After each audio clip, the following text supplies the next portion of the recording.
There is a moment, you can almost feel it, when a studio stops trusting its next idea. Instead of reaching forward and capturing something new, they instead decide to reach backward.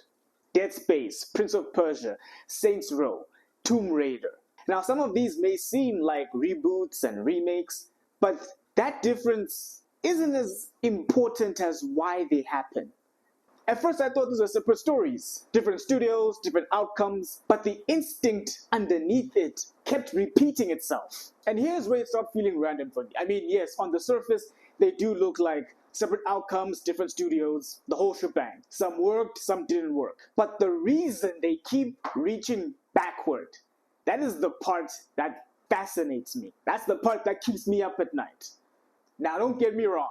This isn't about nostalgia being good or bad. This is about pressure. Financial pressure, reputational pressure. What actually happens when all these different pressures stack together? How do studios respond?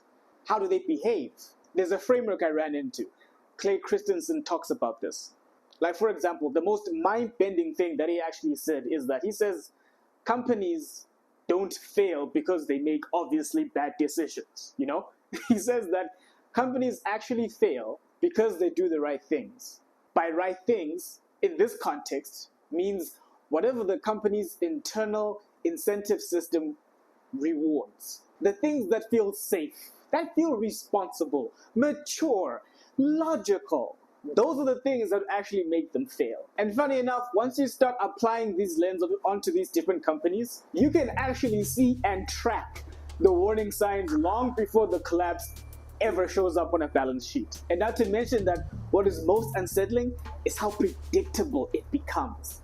Take, for example, Visceral Games. Now, Visceral Games didn't necessarily disappear because Dead Space 3 lost fans. In actuality, what happened was Dead Space 1 and 2, the market's sweethearts. Critically acclaimed, well respected. What actually changed was how success became internally reinterpreted to mean something else. It's the entire reason why we even got a Dead Space 3 that now had monetization logic baked into it. Why it became a game for a broader appeal now, isolating its core fan base that made what it was in the first place. Now, under normal circumstances, most companies would actually see that and go, all right, this was a misfire, clearly. The fans did not like that.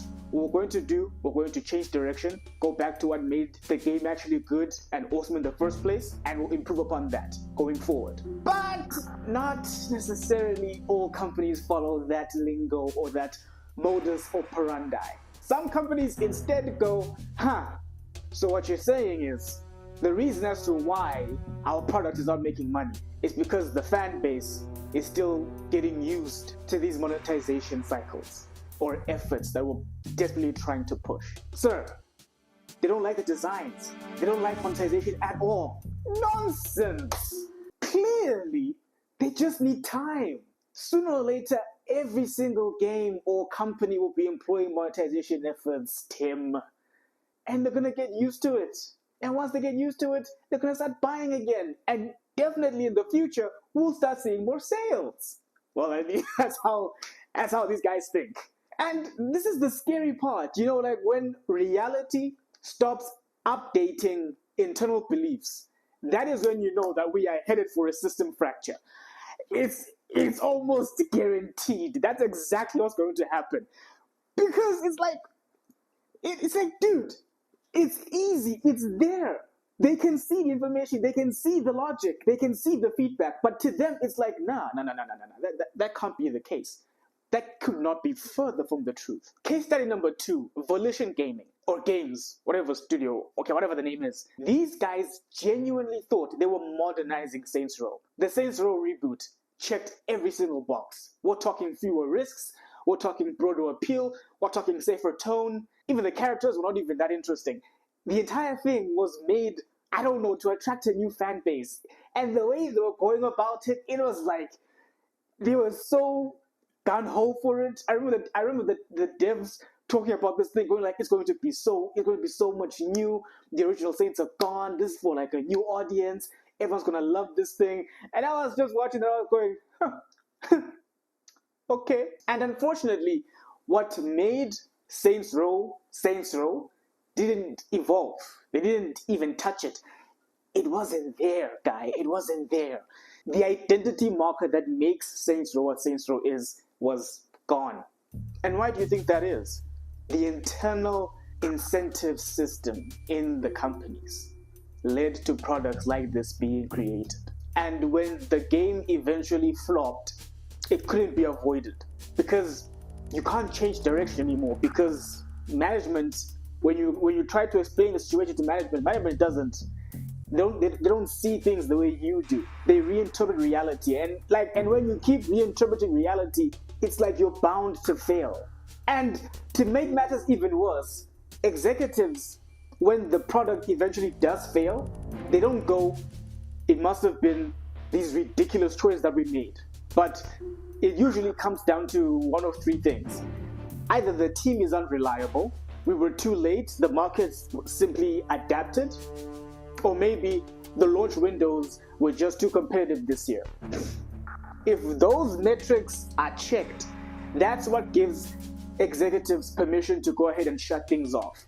Because you need to understand that when studios close, it's not necessarily because the game flopped, because there are multiple studios whereby they have flop after flop after flop, yet the studio keeps staying afloat and they keep releasing games. But then there are other cases whereby a studio will release a product, it'll flop, and the studio gets shut down. So then what separates the two?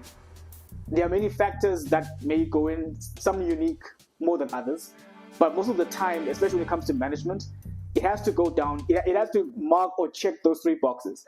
Either the team is unreliable, the market simply were too late, the market adapted without us, and the launch window was just too competitive. So yeah, and then that's why we shut it down. But the funny thing is, there is no accountability. It has absolutely, it couldn't have anything to do with the fact that our character designs, our story model, our identity wasn't in the product in the first place.